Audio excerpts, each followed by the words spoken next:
A viral video claimed John Deere had just abandoned Canada, sparking panic about collapsing farms and Mark Carney's explosive warning. But as thousands scramble for answers, one uncomfortable question remains: how did a synthetic story fool so many? And what does its wildfire spread reveal about Canada's real vulnerabilities?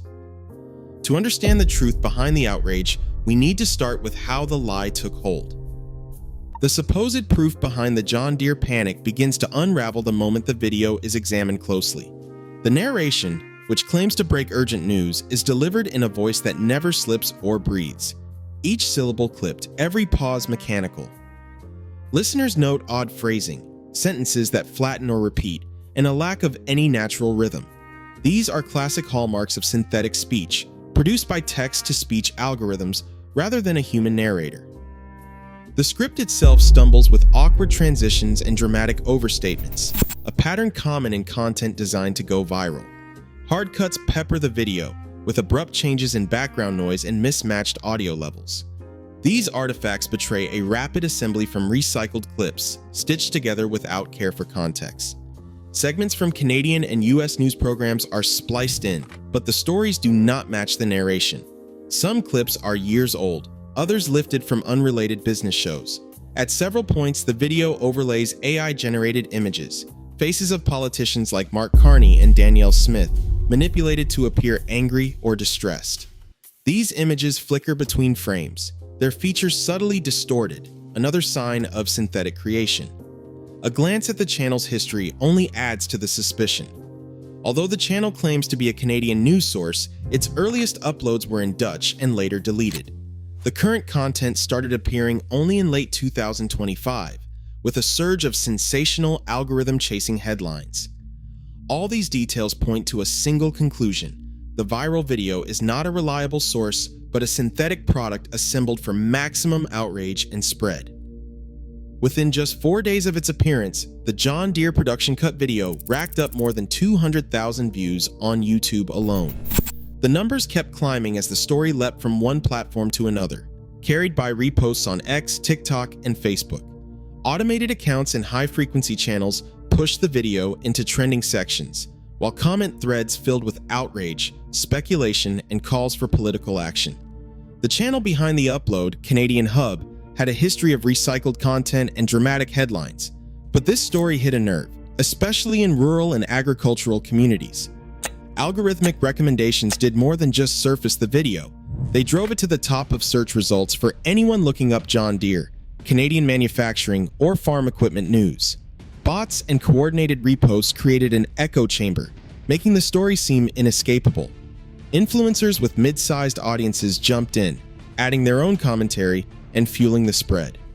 Fact-checkers moved quickly, with organizations like Canadian Press and Farms.com publishing detailed debunks. Yet, even as corrections circulated, the original video remained online, rarely flagged or removed. The reach far outpaced any official response. For thousands of viewers, especially those already anxious about farm policy and manufacturing jobs, the false story became a talking point before most realized it was built on fiction. The speed and scale of this viral surge turned a synthetic narrative into a real source of fear and confusion.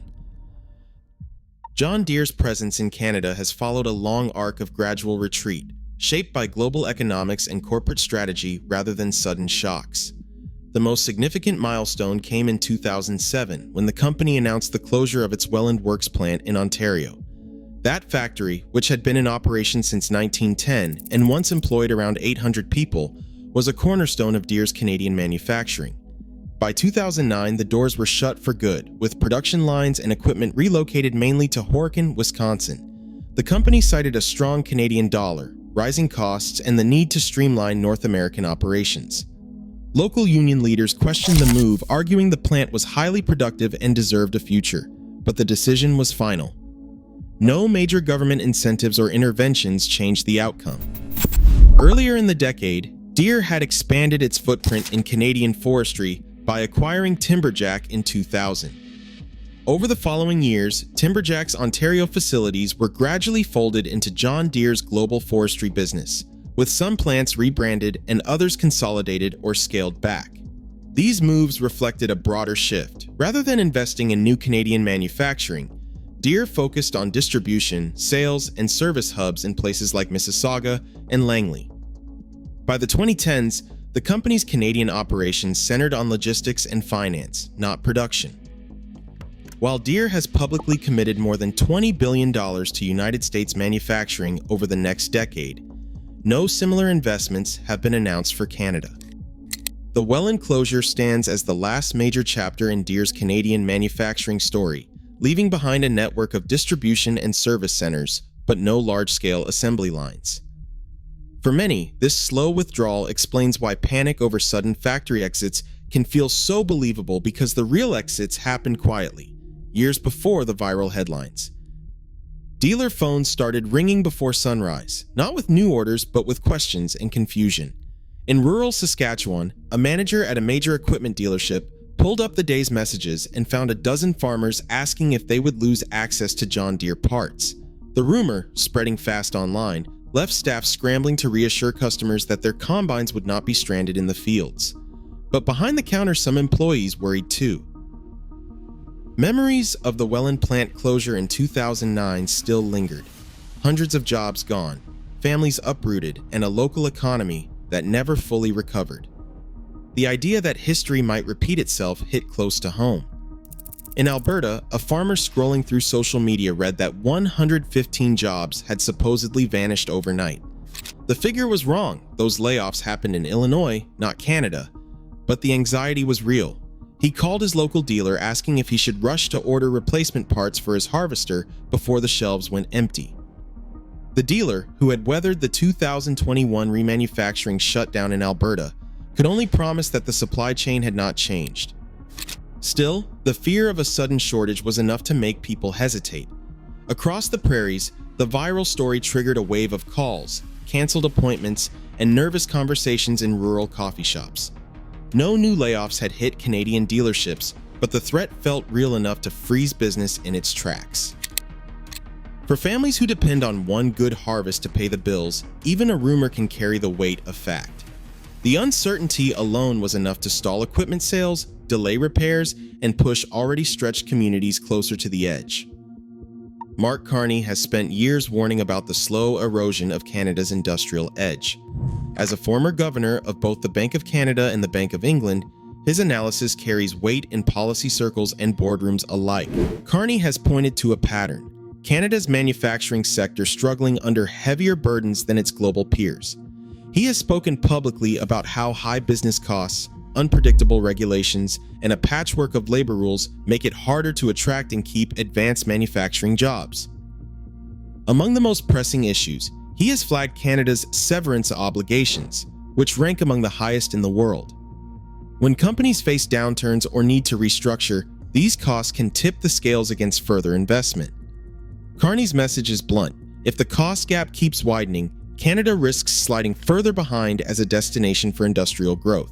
For him, the real threat is not just a single factory closure or a viral rumor. It is a system that makes it too easy for global companies to look elsewhere. State governments across the United States have spent years crafting offers that are nearly impossible for big manufacturers to ignore. Tax breaks tailored to each facility, direct grants for job creation, and promises of quick permitting all stack up to create a powerful draw. In places like Illinois and Iowa, John Deere benefits from fixed-rate electricity contracts and infrastructure upgrades built to suit their needs: roads, rail spurs, even water systems, all delivered on a timeline that matches business plans instead of political calendars. Meanwhile, Canada's own incentive programs lag behind, tangled in slow-moving approvals and shifting policy targets. The cost gap isn't just about wages or currency anymore, it's about certainty. When a company knows it can lock in costs and count on government support, it becomes much harder to justify staying in a market where every investment feels like a gamble. That's the real risk for Canada. When global companies see more stability and reward south of the border, local jobs and supply chains become the next things to move. In a world where viral fiction can rewrite reality overnight, the real risk is not a factory closure. It is a nation making decisions on misinformation.